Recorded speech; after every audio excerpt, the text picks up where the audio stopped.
All right, I'm back with another video. It says the truth about being a light-skinned black woman that no one talks about. We know there's no such thing as black, but let's go ahead and see what it's about. I was black. I knew I was a black woman, but I often questioned, why didn't black accept me? Like, I felt like I had to be darker. I wanted to tan. I was ashamed of being light skinned. Yeah. I didn't even allow people to call me.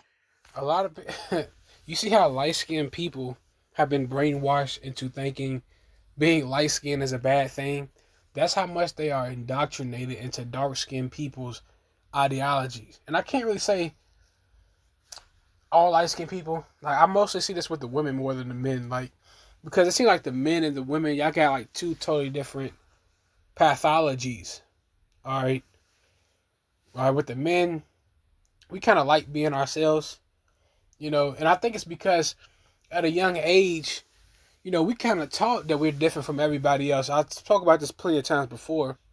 We kind of, especially if you grew up in the black community specifically, you kind of rejected by everybody. So you kind of already, you have to find an identity for yourself. You get told that you're not dark enough, by black women, whether it's a humbling tactic or whatever. You get told by light-skinned girls that, or mulatto girls that you're not dark enough. You get told by, Charleston White had this, this joke he was talking about. He said, the light-skinned brothers can't throw the football with the black brothers. He was laughing and he was making a joke, but it was kind of had some truth to it. I remember Shannon Sharp, I might do a reaction to it. He actually, I believe his granddad, he had a football team or something like that. And his granddaddy said straight up, like, we don't recruit light-skinned guys because they're not tough. That's literally what he said, So, they would even recruit non-black people over the light-skinned cats. So, we go through that discrimination as kids, versus with the women. The women are kind of more accepted as long as they're going to embrace degenerate hood booger or degenerate dark-skinned ideologies. Talk about you hate being light-skinned, you wish you was darker. Talk about you hate the men, etc. Even if that olive branch is not really in our favor either, because if we go and try to act, join a gang or something, like, we're really forced as men, light-skinned dudes, we have to be good-hearted people or upstanding people, because if we even go try to act tough, they're going to say you overcompensating for something. Or you try to join the gang, they probably won't even let you join the gang. And our experiences is different because with light-skinned dudes, the Most High always put more women on the earth than men.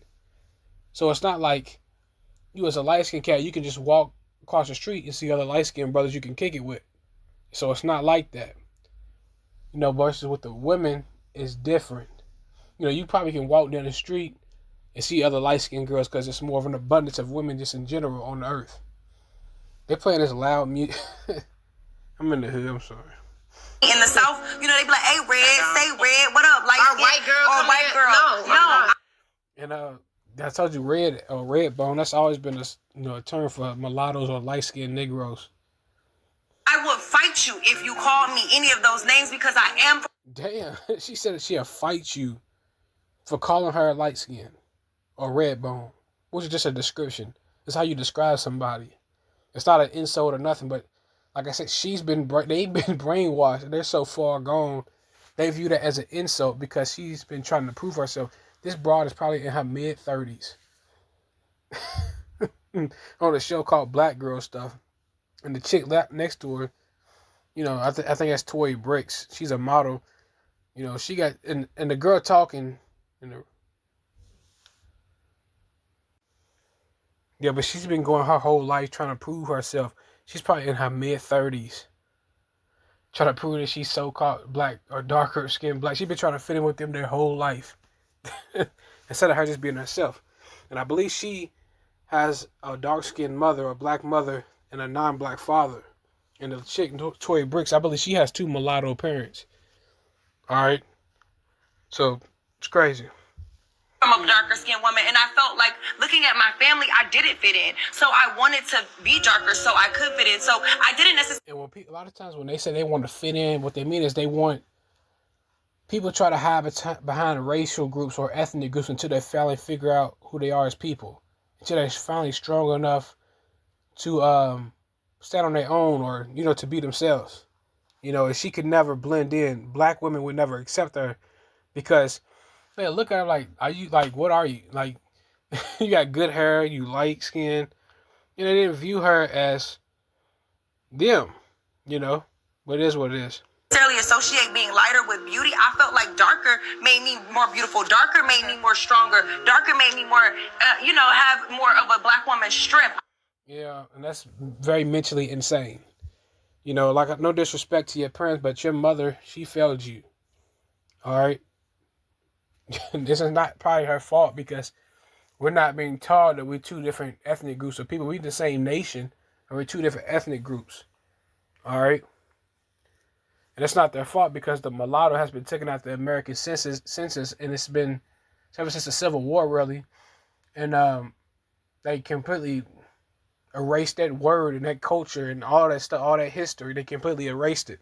And they did that on purpose to confuse light-skinned Negroes or mixed race people in America. That's why they did that. I recognize that. Notice how she worships dark skin ideology. She said that dark skin makes her more beautiful. It makes her more it makes her more stronger. Like, they just worship their ideologies. And it's crazy. And it's not their fault. It's just, it is what it is. Honored it. And so I often strive for that. So I have always been searching for black to accept me. Instead of just being yourself, it's a shame and it's sad because, they had their culture and their identity stolen from them. So, I mean, it is what it is. And that's why I like guys like Charleston White who tells his son, bro, you're different from me. You're different from us. Go fit in with some other mixed kid. I remember I was on live. He was saying, don't let these dark skinned dudes convince you that you black, that you dark skinned. He told you we're gonna fuck you over. He told him straight up that.